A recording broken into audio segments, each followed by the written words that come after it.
Welcome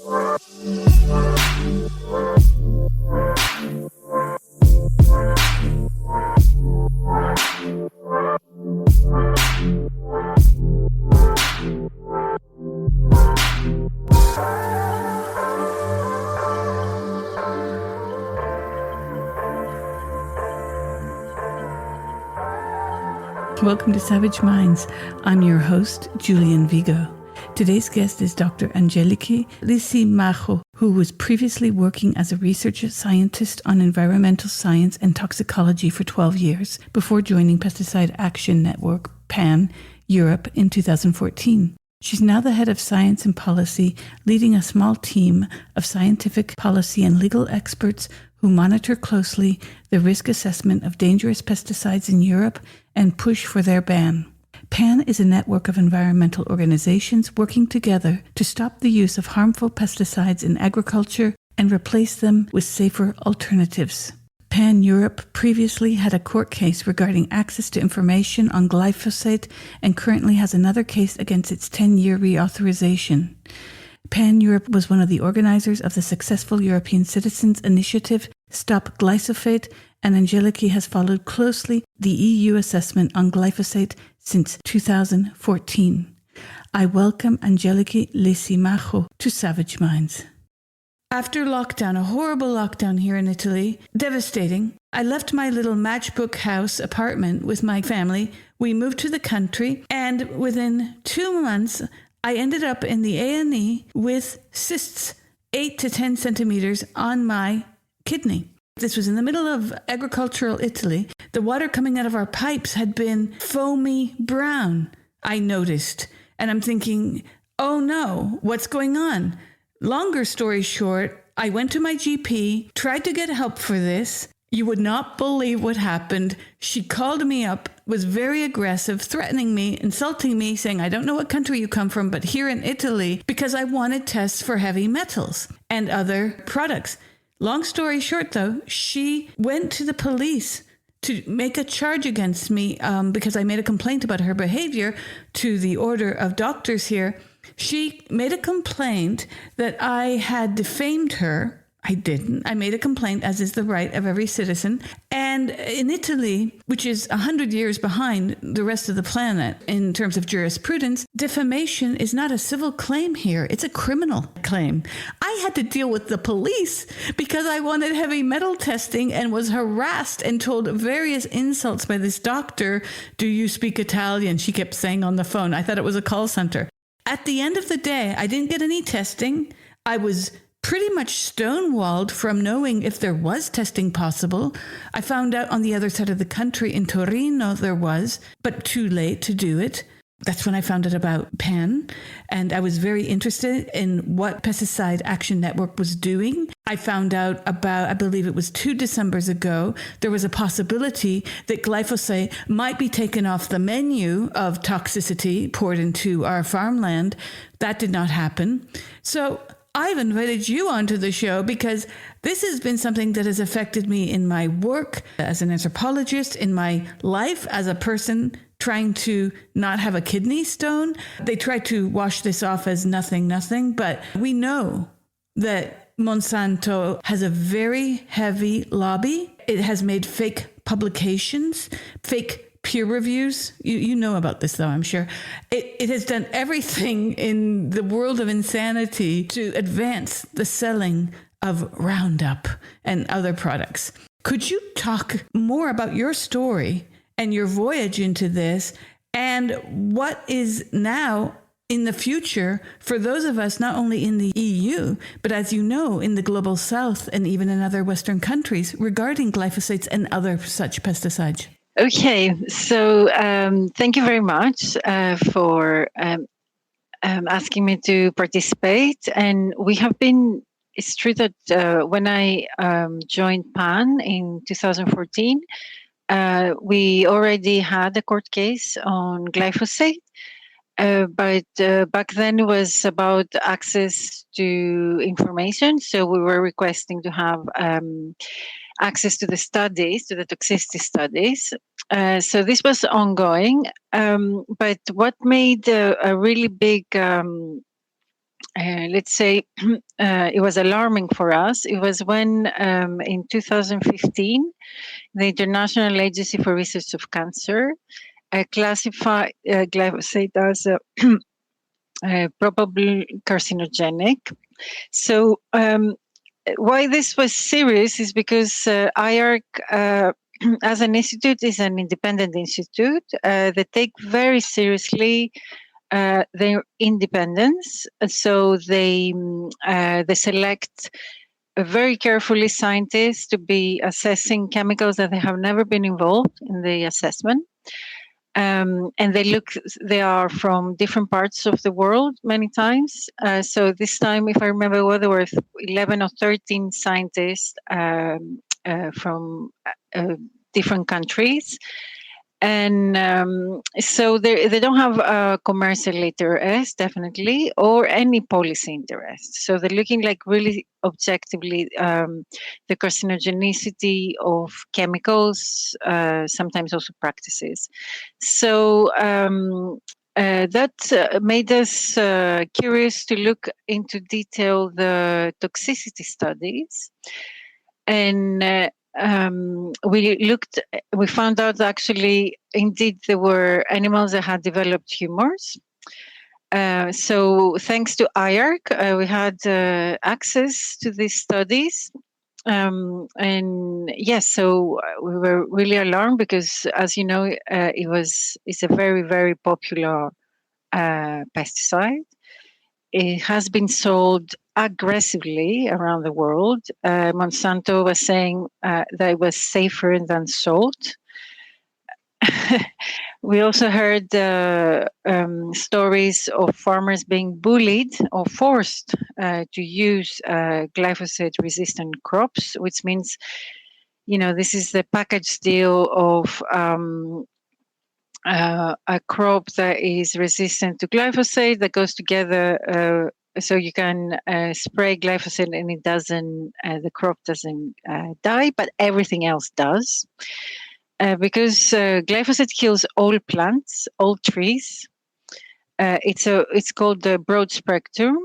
So it will kill anything else apart from the plant that has been genetically modified to resist it. Back then we call them glyphosate deserts because they only have one single plant, and nothing else, and many times not even insects, because it's also, as we found out, there is also quite toxic. It's an antimicrobial agent as well.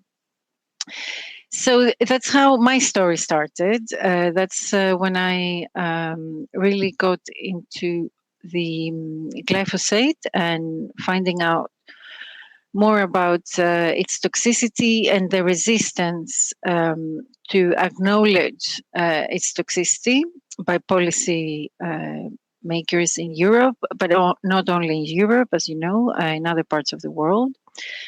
And for us, it has been, it's clearly influenced politically. So they're not being really truly objective about the science.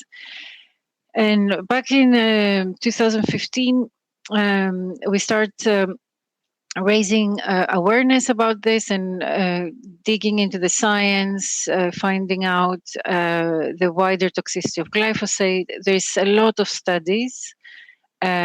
Many of them indicate that glyphosate is toxic. And a lot of the studies are done on glyphosate products because this is what farmers use and what the environment and farmers are exposed to.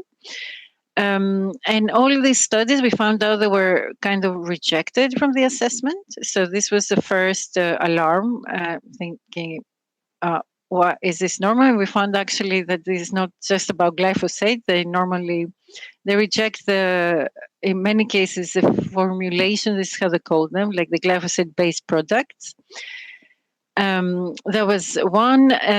Then we saw there was a bias towards industry studies. So if an industry study was saying that, like, for example, the genotoxicity, which is the damage to DNA, we looked into those and we saw that the industry studies were saying that they used a couple of assays and they came out negative, and they said, oh, therefore it's not genotoxic. But then we looked at the scientific literature and we found dozens of studies that they indicated that it is genotoxic, and also explaining the mechanism of action. So that was like also alarming, because the two are linked together. So it causes cancer, and there we have the genotoxic mechanism of action. And this was also kind of dismissed, or let's say got ridden out of the risk assessment in Europe. So there were, the more we started digging into it, the more problems we found. And back then there was glyphosate. There were many issues. First of all, as you mentioned, Monsanto was aggressive in its promoting glyphosate and glyphosate-resistant seeds and crops. So there was an interest from agricultural perspective and human rights and sovereignty perspective. Then you have the whole industry corporate influence, like coming into how they're trying to influence the policy decisions. And we, back then, when the litigation cases started in the US, we got what's called Monsanto Papers. So we got access to all the emails of not us, but the lawyers. They got access to all the emails of Monsanto. And looking into these emails, it was clearly how they strategized to cover up that glyphosate is genotoxic or carcinogenic. So this became public, and this also brought about a lot of outrage on how this was done. Also, there was a lot of ghostwriting. So in order to influence the decisions, they had orchestrated scientific papers to be published that they say that actually glyphosate is not carcinogenic, kind of overriding all the data that was there that was showing that it is carcinogenic. Afterwards we heard, we saw how they kind of bullied IARC scientists, and they tried to lower their importance and say that it's not, there's no prestigious like agency and so on, which is like really out of line. And they also attacked personally, publicly specific scientists that were working at IARC for defamation and so on. So, this brought many of us together, and it was when we decided to do the European Citizens Initiative, which is like an initiative that we can do as citizens to bring a cause, like to propose a legislation in the European Parliament. So if you manage to get more than 1 million people around Europe, and it has like a threshold, like it has to be so many countries, you can present like a legal proposal. And this is what we did. And it was threefold. So we asked to ban glyphosate, and to ask for a transparency in the studies, that in the risk assessment, and to go towards a pesticide-free agricultural system, at the end, because it's not just glyphosate, it's glyphosate is one of the highly popular pesticides that anybody had access to. You could go to a supermarket and just buy glyphosate. That is the safest thing in the world. The way the information we have, it shows that it can cause damage to the DNA, and this can be cause a mutation, so it can provoke a tumor. It's the suggested mechanism of action, and it could be there is a mechanism that's called oxidative stress, that it has been showed that it can cause DNA damage. So we believe that this is a mechanism, but it doesn't mean necessarily just by this test that this will be definitely hereditary. We cannot tell. I mean, this is just indication on the test that there is a potential to have this mechanism of action. Of course, there is a lot of scientists that they clearly support this based on the available scientific information.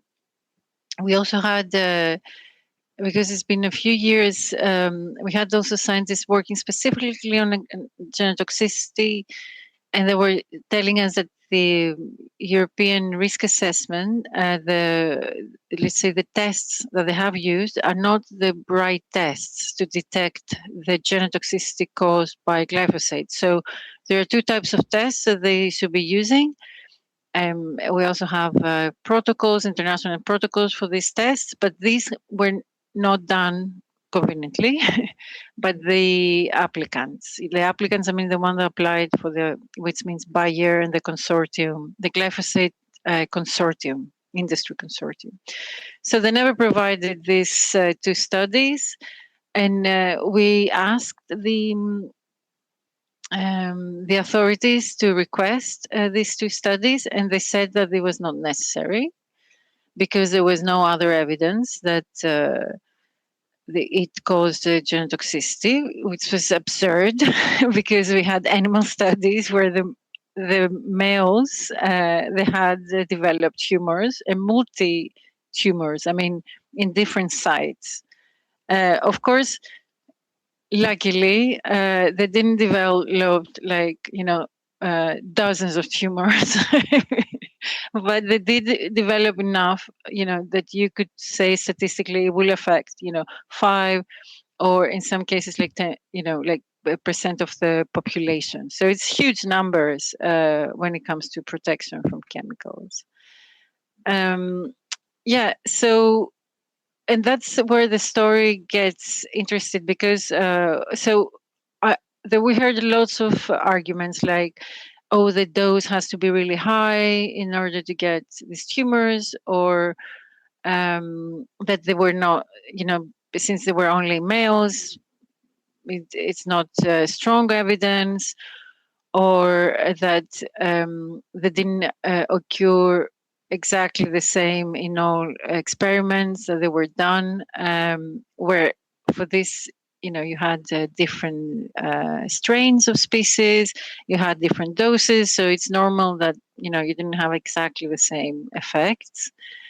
So, there's always an argument like, oh, this is for this reason or for that reason. And at the end, one by one, they dismiss all the types of tumors that were observed in animals. And they say, oh, therefore there is no tumors. And so the mechanistic evidence, so the mode of action that has been identified in other studies, they say, well, it doesn't prove that there is a genotoxicity because there was no cancer, like in the animal studies. It's like, okay, but this is like doesn't make any sense. You're not sick enough. You're not dead enough. Yeah. Yeah, you're gonna drive us crazy. The interesting thing was that back then, Ramazzini Institute, which is an institute in Italy that does animal studies, so they have a tradition. They were the ones, for example, that brought into publicity the health impact of asbestos, which helped to lead into policy actions, and slowly, we moved away from the use of of asbestos in construction.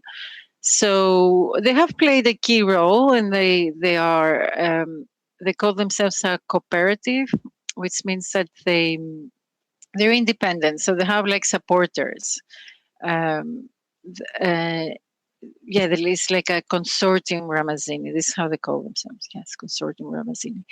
So they decided to start this glyphosate animal study, and they expose the rats this time into low exposure. So they actually picked up what could be considered the safe exposure level. In risk assessment, when they're doing the evaluation, at the end they come up with a value, what would be the acceptable daily exposure intake, they call it. So they chose that it's supposed to be safe, and exposed the animals, and they found out that the rats had incidents of leukemia, even from very young age, which is really rare. So this doesn't happen. And they also, they hardly see this in the laboratory, in rats. So this was it was alarming. And then the other one was that other types of tumors were developed in these animals. So these are really low exposures, which should be really concerning. Actually, reading this data, this should bring a complete policy change and say, okay, let's, this is a very popular pesticide, let's stop using it and so on. But, nothing, nothing has changed yet. What I'm astounded by is when I tried to get treatment, not only did my doctor know nothing about any testing for these chemicals or heavy metals, but I found out that though EU countries keep extensive statistical and monitoring data on glyphosate, they do not run a tally of specific human harms, which is outrageous if you think about it. Yes.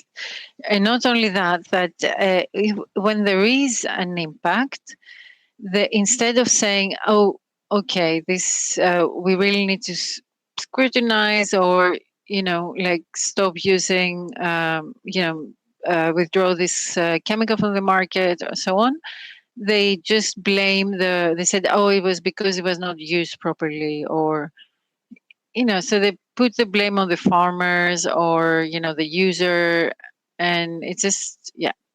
I mean, this is not just about glyphosate. It happens with all pesticides. It has to be highly and acutely toxic at low doses in order to react. If it's taking time for adverse effects to develop, it's difficult to have a policy change quickly.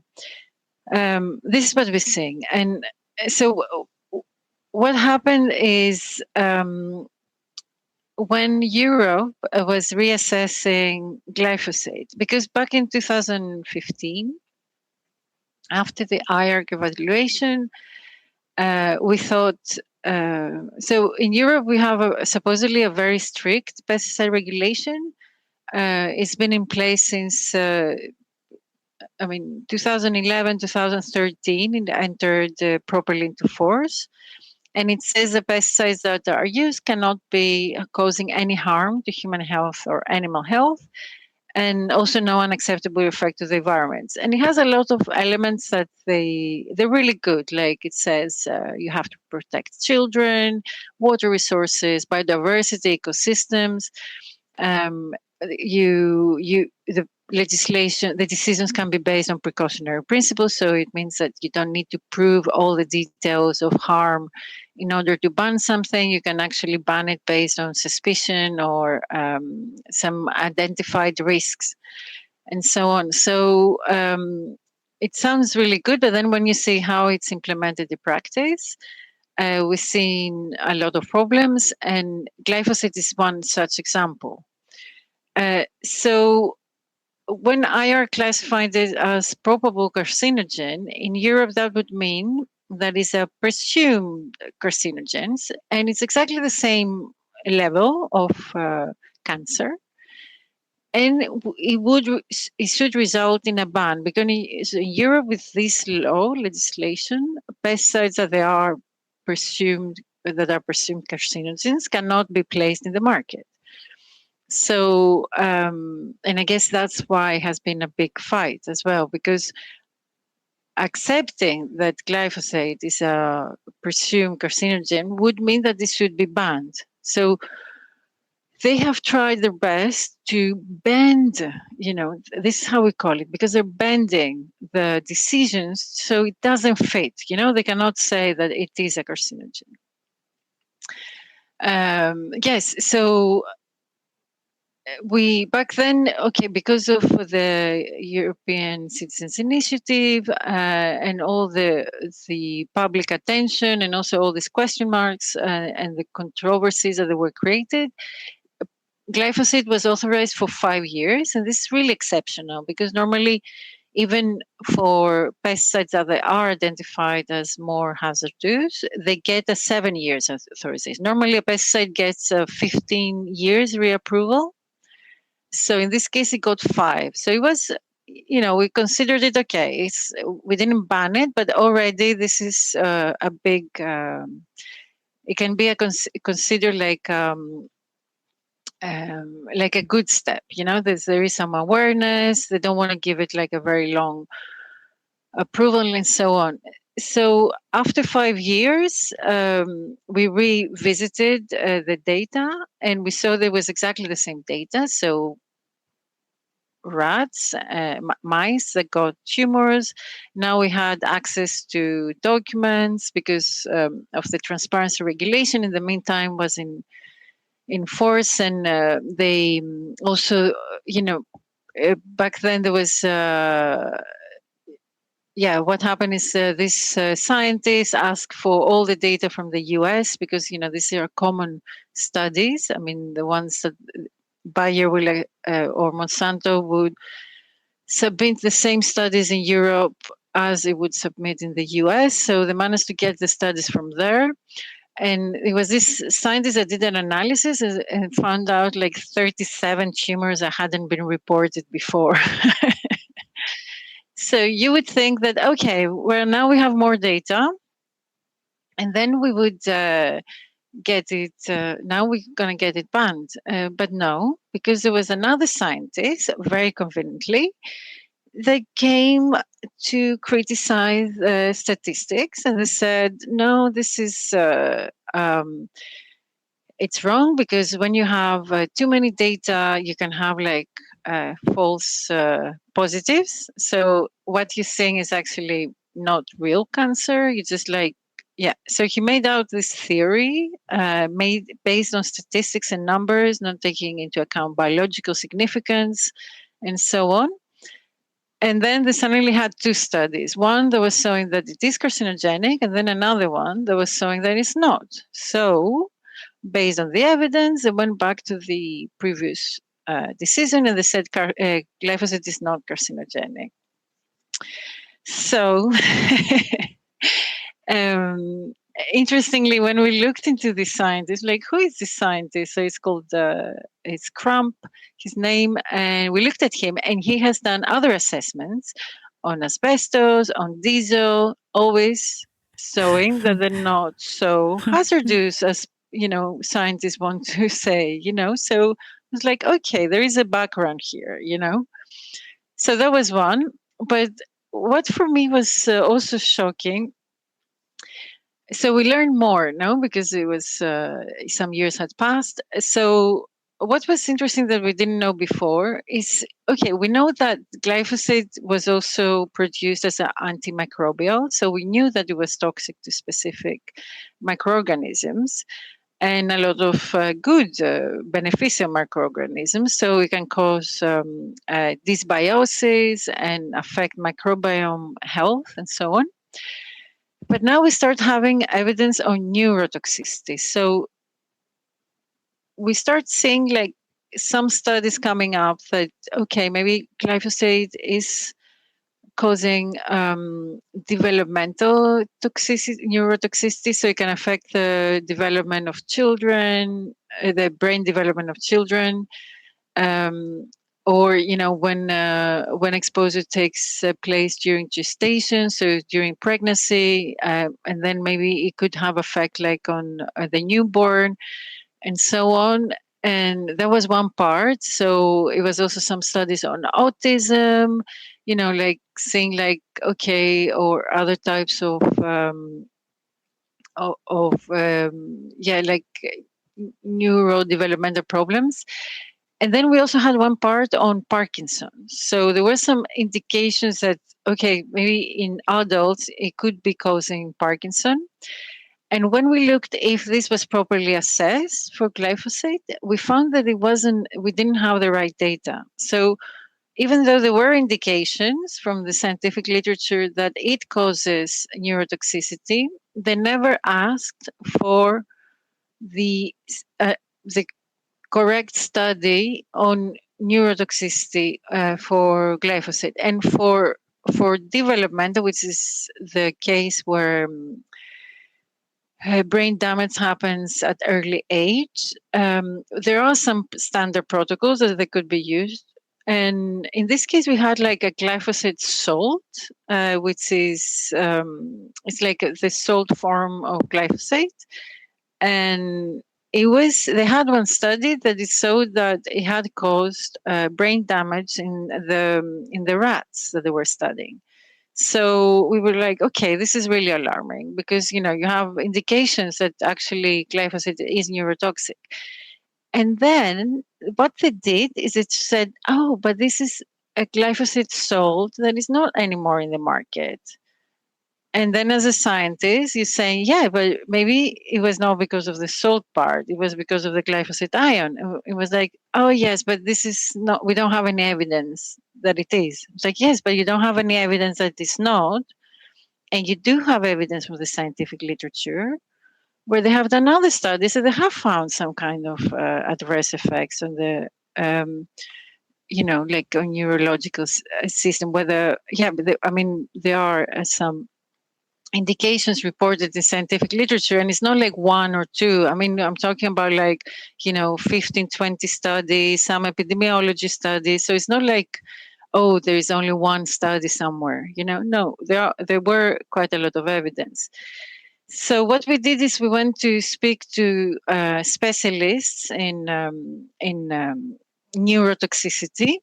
And they agreed. They agreed with us. They said, no, this is not properly investigated. You cannot say from the data that is provided by the industry, cannot say that glyphosate is not neurotoxic. The opposite. You can say that it might be neurotoxic because the salt has caused neurotoxicity that is very similar to glyphosate that is used today. So, long story short, at the end, all this evidence was dismissed, or was, let's call it, not dismissed, but it was downplayed, because they didn't say, they didn't ignore it. They looked at it and they said, oh, no, it doesn't mean anything. It's glyphosate is safe, it's fine. They were very careful to how they expressed themselves in the very last decision, but they gave a 10 years authorization to glyphosate. So that is where we decided to go to court.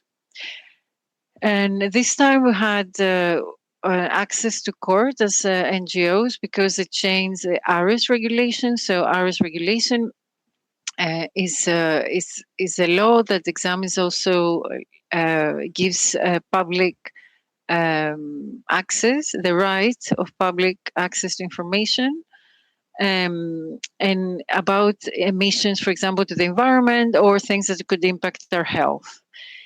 And we used this law. So they did a modification to 2021, and then we could challenge the decisions, but it's not a direct challenge. So we cannot take Bayer to court, for example, or the Commission to court. What we can take to court is a decision. So we send a request for internal review. This is the formal way that is called. So you request the European Commission, to review its decision. The Commission reviews its decision and say, yes, we reviewed it and we disagree. We are fine. We actually had done a very good job. And then we take this decision to court. So you don't actually take the decision of the glyphosate authorization to court. You take the decision of the Commission to refuse reviewing its decision. Yeah? You follow me on this? Yeah. But this is what we have now. So this is what we did. And what we did is together with our members. So we collected 5 of our members. I mean, we didn't have to. They offered themselves that we were working together on this. And we had collected different informations and expertise through the years. We had scientists supporting us, and we developed this court case that is now ongoing. So now we are in the very final stage where we're gonna have a hearing, and then after the hearing, we will have a decision which will determine whether they will request the Commission to review its decision to authorize glyphosate or not. Glyphosate is currently authorized for use in the EU until what year? If I'm not mistaken, 33. I think it was authorized in 23 for 10 years, so it will be 33. Okay. Now, a lot of people listening have no clue about this. We've covered it both in the magazine, and I've had a few people on about this glyphosate because I have a particular loathing for Monsanto and its ability to get one over on all of us. First, what is the biggest loophole in the current EFSA risk assessment process? And what does that mean for individual countries within Europe? For instance, can one country be stricter than EU regulations? Okay, so in theory, they could. One country could be stricter, and they do. There are some countries that they have less glyphosate products authorized than others. But this has been a decision that it was not fully supported by all member states. So you actually had 10 member states blocking the decision, but it wasn't necessarily because there were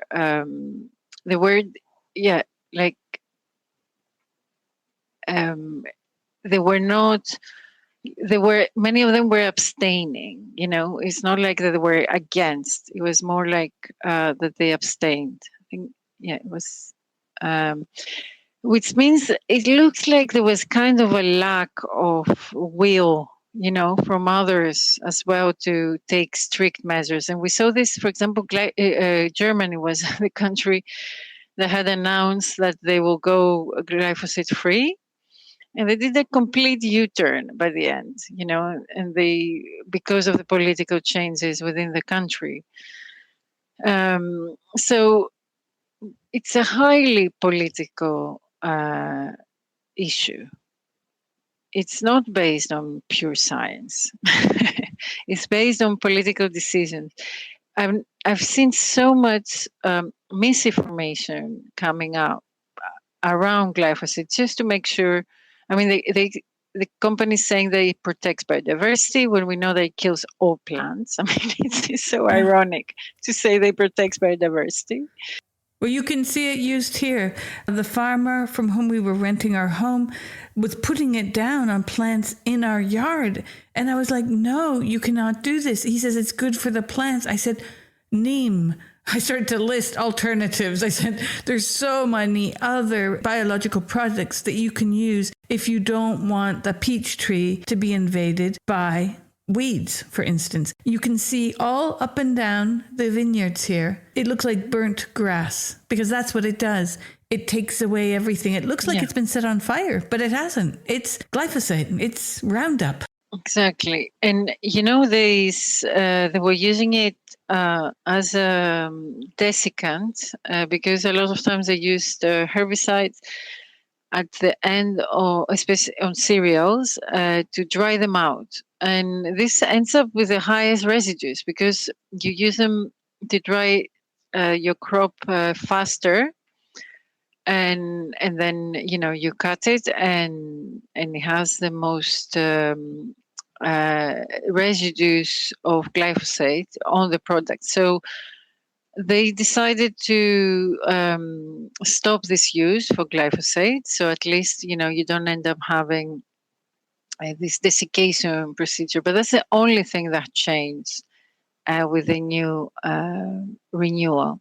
And the other thing that changed is like they have to put a lot of things on the, like, for example, they should pay particular attention to herbivorous mammals, or, so it had all these indications that now that member states, when they authorize this glyphosate-based products, this include all these parameters. But it's not an obligation, because the wording, pay particular attention, it doesn't really mean anything. It's not like something that you can go to court with, Right. So we felt they was really weak. But it's there, so they are covered legally. They say, oh, we said it, we said it because we know that it causes impact on biodiversity. We know that it's toxic in mammals. We know, all of this. And so therefore we added it. And now it's up to the farmers to decide, Right. But then, as you pointed out earlier, there's been, in some people in parts of Mexico and the US call them a mafia. They have agents that go out and make sure that they're using their products and that they're not, quote unquote, cheating and trying to proliferate their seeds. It's very bizarre, the stories I've read over the past 20 years about how Monsanto operates. At the same time, there are regulatory changes that have been attempted to be put in place. But as I mentioned, and you mentioned earlier, they've got like that guy floating about, but they have many people who are doing their bidding with fake studies, alleged independent scientific reviews. And this seems to not go very questioned by the EU, which then approves them. Why is this allowed to occur when there's good evidence to show? I've had many people speak to me on the show and for articles I've written about this. There's documentation that Monsanto and I guess Bayer has authorized people to author fake studies on this. How is that allowed? Well, it's not allowed. No, it's clearly that it's not allowed. And now that it became, finally, they retracted one article very recently that it was published, it was ghostwritten. It was part of these Monsanto papers that were revealed. But then you don't know the impact this paper had back then, to counteract all the arguments that glyphosate is carcinogenic. Because at the very beginning, the EPA had actually classified it as carcinogenic. I think not category, anyways, like a lower category, but there was some acknowledgement, that there is carcinogenic properties. And now there's zero, it's not like, because there's another class, it's called suspected to be carcinogenic. There's nothing. There's no even suspicion. They're just saying like it's completely safe. Of course, this makes you worry. It should make us, you should be worried about the whole system. If this they do about glyphosate, what happens with other pesticides? And sometimes we heard this echoing, in some of these committees, because they were saying it's not the worst. I was like, okay, this is not reassuring. Like if it's not the worst, I shouldn't feel better, because it's also maybe it's not the worst, but it's the one that is highly sold everywhere.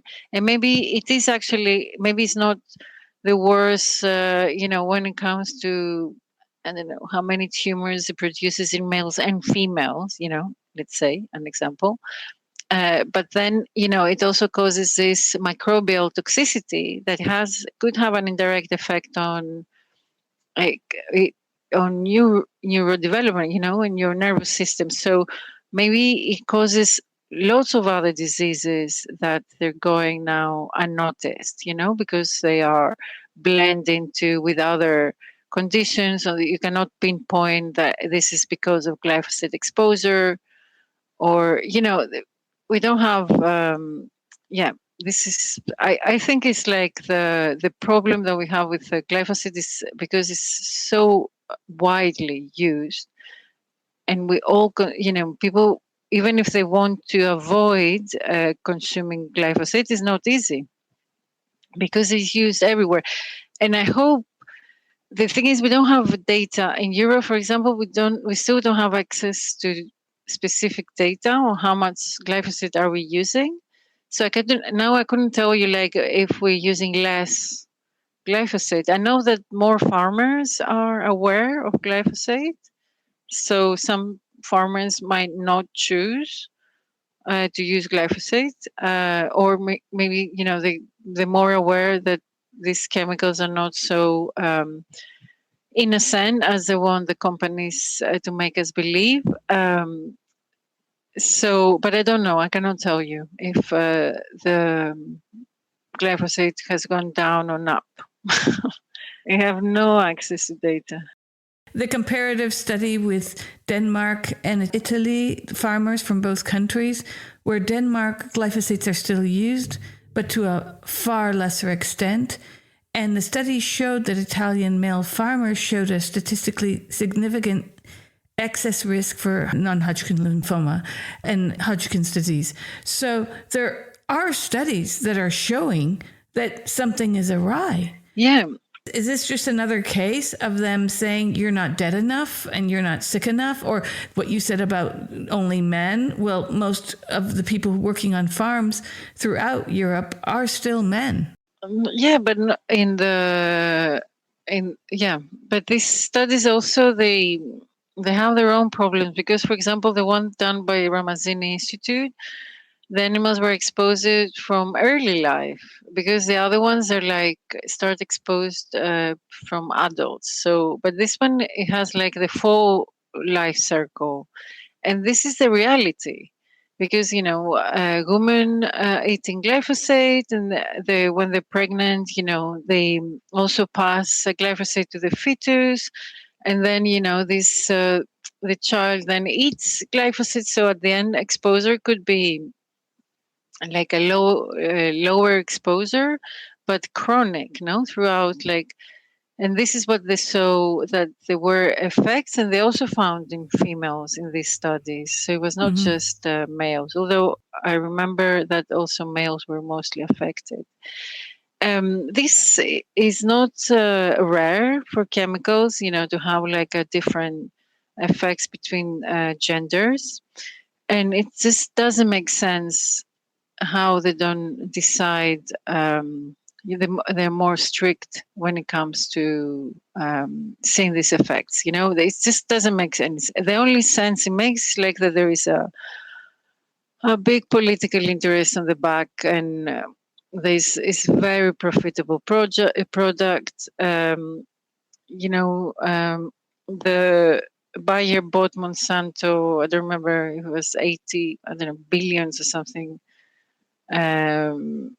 I don't know if they have regretted it because of the litigation cases in the US, but definitely some of the shareholders definitely are not pleased with how this is going, because it has received a very bad reputation because of the litigation cases in the US.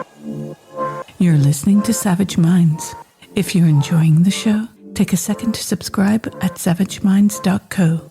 Feel free to comment below or drop us a line to share your thoughts. Support independent media today. Now, let's get back to it.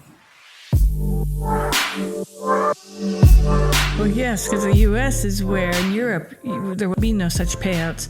But there was in 2020 the $10.9 billion settlement, where Bayer had agreed to pay up to $10.9 to resolve 125,000 cancer claims. Exactly. That's a big number. Yeah. And it's almost as if we're seeing Erin Brockovich again and again and again. The hoops that you are made to jump through, I'm sure you and your colleagues have been through it all. Plus, it's not just glyphosate. Let's talk about PFAS and forever chemicals. And PFAS are pre- and polyfluoroalkyl substances. They're man-made chemicals that have been widely used across global industry since the 1940s, and they're still used in the European fruit industry especially. The fruits are still exposed and contaminated, hence the forever chemical moniker. Could you talk to our audience about this? Because this is also very alarming. Yes, this is a completely different story. But again, it shows how the EU law on pesticides is not as effective into banning all dangerous chemicals as they would like us to believe. As you said, PFAS, they got the name forever chemicals because they don't break down. They just stay forever. And we discovered that we also had PFAS pesticides. And the reason we didn't know it was because they're not the typical long chain. So this means that there's big molecules with many carbon atoms that they are fluorinated. This is a typical polyfluorinated substance, but it was partly fluorinated, and that was done on purpose to increase the persistence, and which is outrageous because these are used in the environment and they are designed to be toxic. Pesticides are by name, the terminology means they're designed to kill pests, and pests are organisms, and they're not so specific, so kill other organisms, including, and they can be toxic to humans as well. So yeah, we were surprised because these are new chemicals. So they start putting fluorines into these chemical formulas in the 90s or maybe a little bit earlier. So it's not like, DDT or kind of phosphates. It's like a newer generation. And we were surprised to find out that we have PFAS pesticides because also when Europe decided to take action against all PFAS, they produced what they called the global restriction on PFAS. So they said, okay, let's talk about PFAS and let's cover all of them. And in this restriction, they said, but we're going to leave out PFAS pesticides because these are properly regulated under the EU pesticide law. And many of them are old and they have already been identified as problematic and they will soon be banned. So we thought, okay, let's have a look. So we checked this PFAS list and we found out that actually, I don't know, at that time it was like 38 pesticides were PFAS active substances. And when we looked at them in the food in the past 10 years, we saw that the residues in food had increased. So it was a lie to say that we're using them less and they are outdated and they're going to be banned. They are being promoted to be used more, this past 10 years. So that was our first moment of like, what's going on here. So the second one was when we found out that they're breaking down to this tiny PFAS, which is called TFA, trifluoroacetic acid, TFA for short. And it's super resistant, like it doesn't, we call it unbreakable because, after 20, 30 years, you're still going to have at least half of it. It's still going to be there. And it doesn't show that it's going to be breaking down in the next years. They don't find, they cannot say, when. That's why they call them forever chemicals. So the problem with TFA was that there was no studies done because it was not the active substance itself. It was a metabolite of the active ingredients, and it was supposed to be like harmless, like they were, but without having much data on it. And they managed to keep it under the radar for many years. until in some point, very recently, it was because of the REACH regulation that they said there is data missing for this chemical. There's a lot of use. So it's used a lot in Europe, and we need to have more data. So they asked for 2 studies, and they found out that it's toxic to reproduction. So it was causing developmental toxicity. So it was like skeleton malformations and eye malformations in rabbits, and also reproductive toxicity, thyroid effects, and so on in again, like in offspring, like in newborns. So it's a huge problem because this is a it's not only because of PFAS pesticides. It's a tiny breakdown product of other PFAS. So we found out, for example, the F gases that are used as coolants, they also break down to TFA, or there are other other molecules that break down. But PFAS pesticides that they are sprayed on fields is a very significant source of PFAS to groundwater. Now, interestingly, the EU law says that the pesticides that we use should not contaminate groundwater.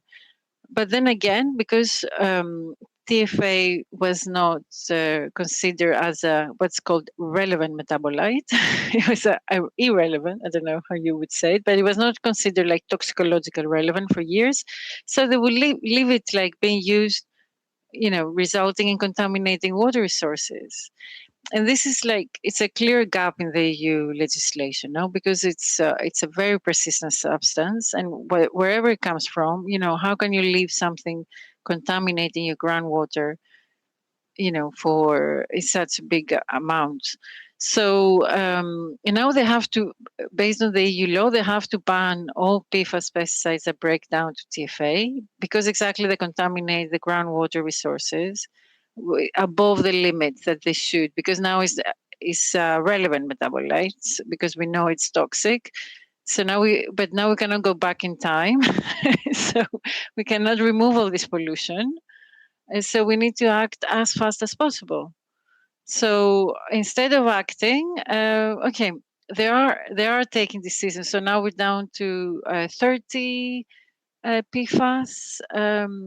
And they're looking them one by one when their time for review is coming.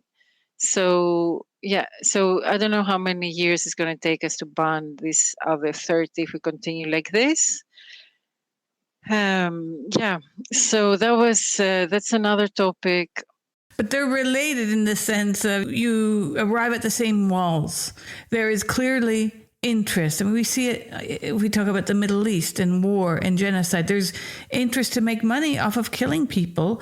I would argue that the same thing is happening with our food, with farming, with many areas that one would think, but that doesn't make sense because you're killing off your own family members even. These people making the decisions are eating, are they not, the same food as you and I?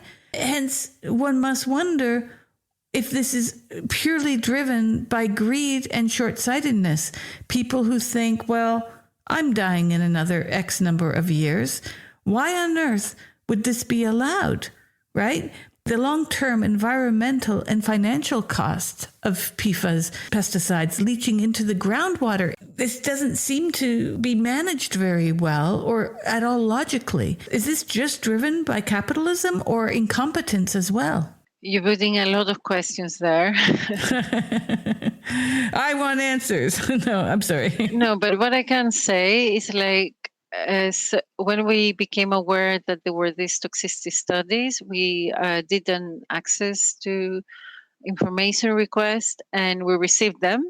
And we found out that the buyer was really downplaying the toxicity of TFA, and they still do. So they say that the effects that they saw in rabbits are not relevant for humans, or the effects that they saw in rats are not so serious, and they shouldn't really, they actually didn't report any adverse effects in the rat study.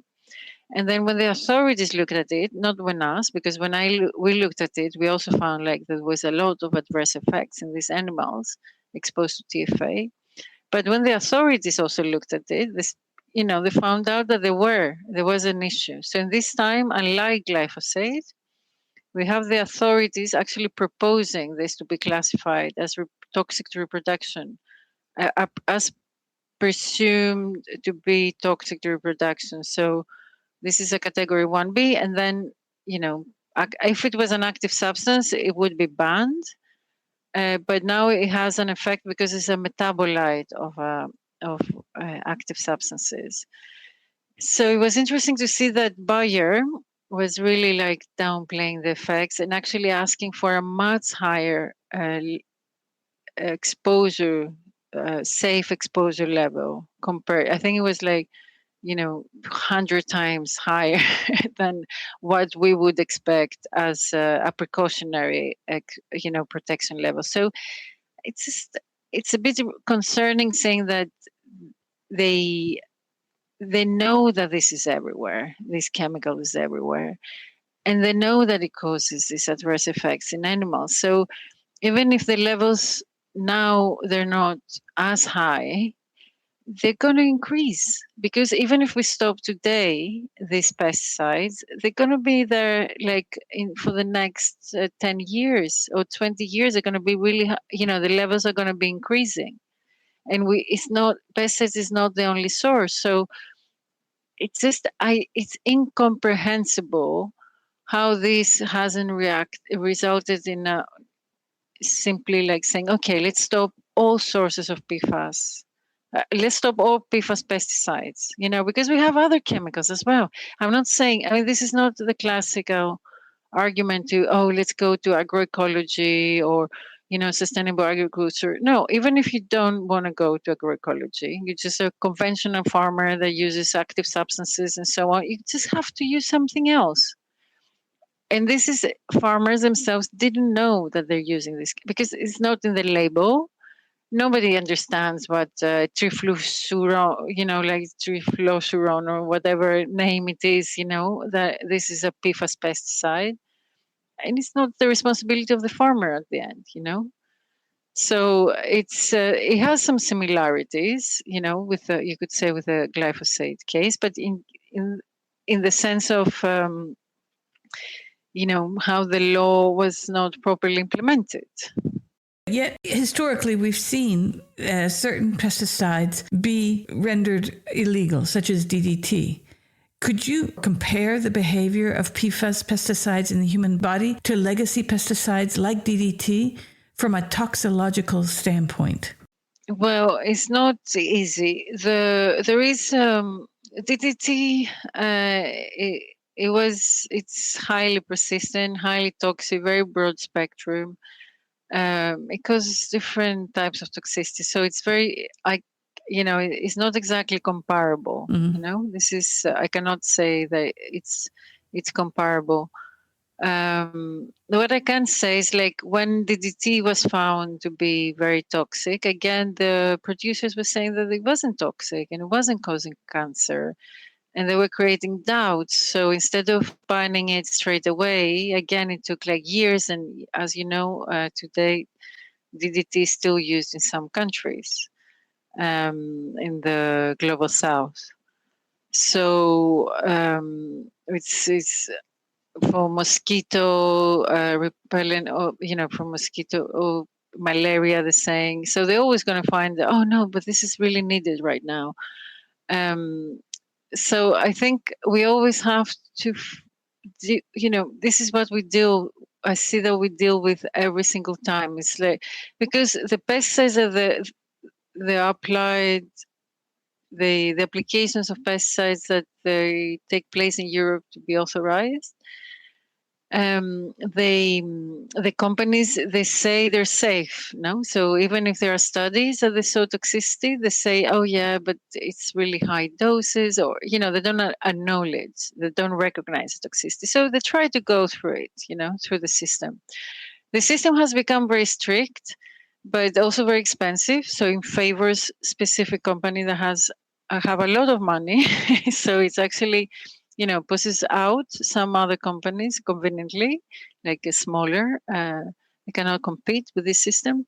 So, and then until the very end, they will try to say that this chemical is safe and keep it in the market, even though and then if the scrutiny of the evidence shows that it's not safe and it is banned, it just gets removed finally from the market. Maybe after 2 years of a grace period and so on, and nothing happens. Nobody's accountable that we've been using this highly toxic pesticide for years on our environment. Like it's just, oh, okay, let's get it out of the market. So there's no accountability. This is something that it's just not right. Any other business, if you're selling something that's carcinogenic, they close you down. But somehow, if you are a pesticide producer,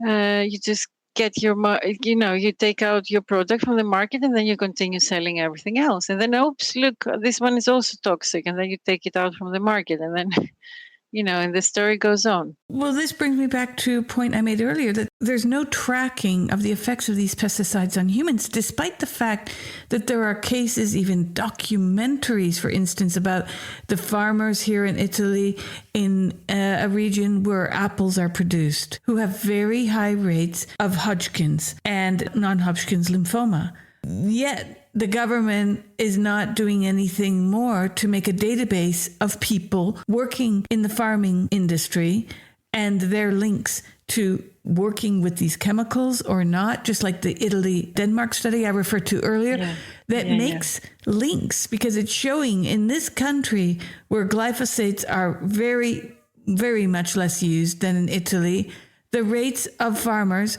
getting Hodgkin's and non-Hodgkin's lymphoma are very low in Denmark. Why is there an institutional refusal to do anything about this? This I don't get. Are the governments being paid off? That's the only thing I can think of. And then I begin to sound like a conspiracy theorist. But we know that the agrochemical industry is hundreds of billions of dollars a year. This isn't a minor industry. It is very high on the radar.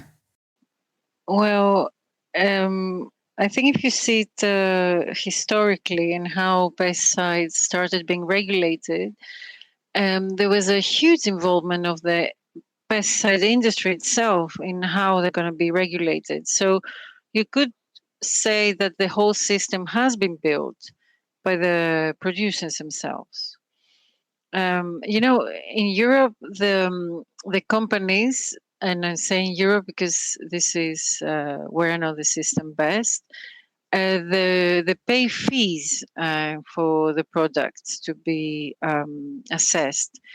And this is based also on the polluters pay principles and so on, that they should cover the cost for the evaluation of their fees.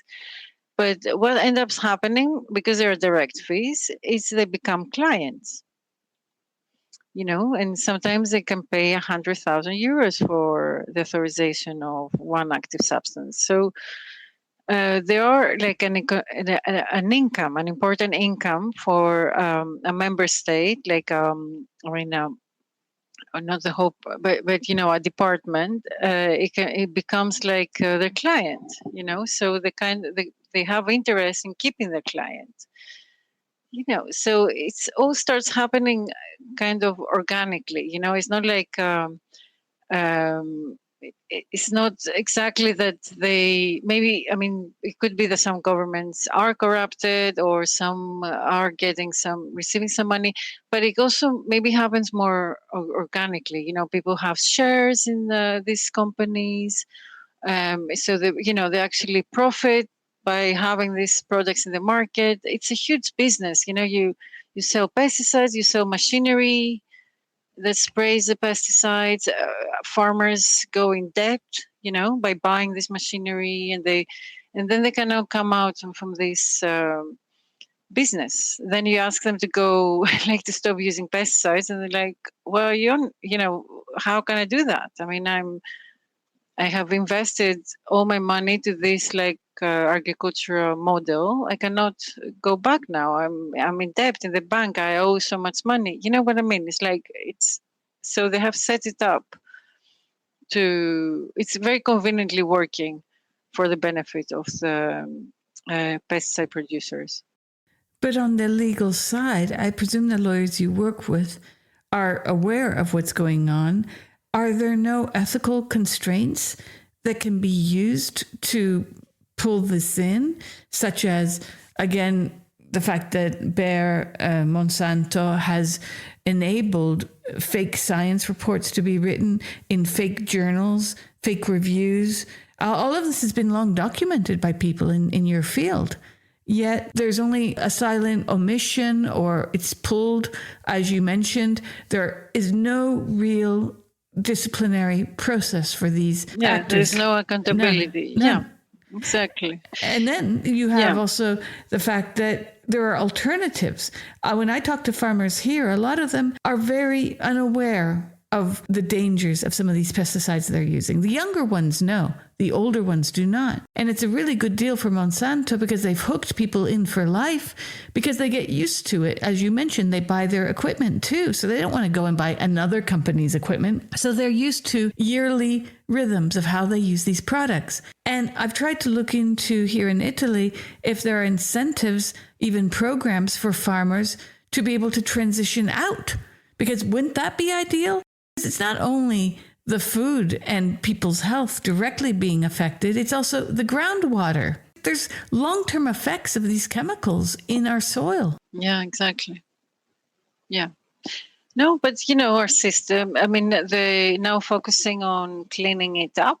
So now we're going to pay taxpayers money to clean up the water resources that have been polluted by the use of these chemicals. So, and this is how it goes on. It's not the thing is that these companies will never agree that they have done something wrong. They will keep on saying that no, it was not this way. This was a misunderstanding, and so on and so on. That's why we're asking for legal intervention to have an objective decision on whether the EU law has been applied in the case of glyphosate, or we also have a case on the PFAS pesticides. We're going to have a case. And it's exactly this, because as a scientist or as a lawyer, you understand the law in one way, and then you see that the companies apply something else. So you need the intervention of the court to clarify what's the reality. When we say protect human health, we mean to protect human health, that no harm has to be caused. And this means zero harm. It doesn't mean a little bit of harm. It's okay if it's like 5% of harm. No harm, So this is where we're playing a role. And this is what we're trying to do our work is to try to increase awareness that pesticides that they are designed to be toxic will be toxic to other organisms, including human beings, and to finally commit into moving away from this destructive agricultural model. I've been talking to Pan here, and I'm very impressed because a lot of people do know what's going on and are fighting the good fight. What is Pan doing in terms of pushing forward the goals of the EU Green Deal or the farm to fork strategy? Because even outside of these two types of pesticides we've just discussed, there are other issues afoot. A lot of people are suffering today, especially since the pandemic. Everything has changed in Italy. It seems that half the restaurants are gone out of business. People are suffering economically. A lot of people don't have time to read up on these things because they're too busy trying to scrape together a living. At the same time, the wave of organic food, I remember I was living in Brooklyn when it started to hit really strong in the early 90s. There were already cooperatives set up years before, decades before, from the 70s and 60s. A lot of people, however, are skeptical of this because it birthed industries like Whole Foods in America, which many of my friends refer to as whole paycheck. You have here in Italy something with the slow food industry that's very lovely. You have traditions like what's called in Italian the Sagra, these festivals where pre-Euro you could rock up to, see some tractors on display, talk to farmers, get a bowl of tagliatelle for 2,500 lira, which was about $1.50 at the time. Today, everything's changed since the euro. At the same time, many of the younger generations, I don't want to say too young only, but I think people under the age of 50 are very aware of what's happening with their food, yet they are forced to go to the same shops because they cannot afford organic shops. Even going to the local markets that might be in their piazza 2 or 3 times a week aren't necessarily free of these pesticides. In fact, they probably are containing the same pesticides. So what is PAN doing about the EU Green Deal and the Farm to Fork strategy, and what can people do themselves to help out PAN or help out their local organizations? As you probably know, things have changed politically. So the European Parliament is not the one that we had before when the European Green Deal was agreed upon. So now they kind of abandoning it in different fronts. We see a deregulation rather than strengthening regulation for the environmental protection. So it's not a good moment for the environment and human health. Prioritization of protection of the environment. No. This because of the Ukraine war, it has been used a lot into that we need to feed the world, and we cannot afford to go green now. We need to continue using chemical pesticides and so on. So, but at the same time, there is all this scaremongering, but then there is reality, and in the reality is that some farmers still want to move away from chemical agriculture. So right now there is the local level that could be active. We're seeing already in some cases local communities reacting and take initiatives, and even local governments and so on. So I think as Pan Europe, we need the citizen support either through petitions or through like signing different letters and so on. We welcome all the support, or following the news and the newsletters and sharing the news in social media. And then on the other hand, it's each one what can do the capacity on a local level. On personal level, there are some things we can do into choosing, local. Like you said, you were in touch with slow food. Is this concept of local, organic, low input, food that doesn't travel so long. It's not in plastic bags, not coming in plastic packages from really far away. And so there's little things one can start doing into deciding to support sustainable businesses, instead of like a big corporates. And the rest, it's, we have to keep on trying, because if they say here that if you say a lie too many times, it becomes true, but then the truth will come up again, like at the end it will surface up again. And I just hope that it's not too late. The damage that it will not be irreversible. this is what's. But then, we are always, as humanity, always finds a way to turn things around. But yeah, let's see. I mean, they are saying that we are going through a mass extinction, of species, where we are dominating the animal kingdom, us and the animal, like the mammals that we farm, like. So yeah, I think it's all of this. I think people just need to be more informed. It's better, you can do as much as possible at local level and support the initiatives that you can. If you have some expertise, put it in action. Scientists should speak out. Sometimes they don't want to get involved in politics. Well, they should have a voice as well, help this voice get out there.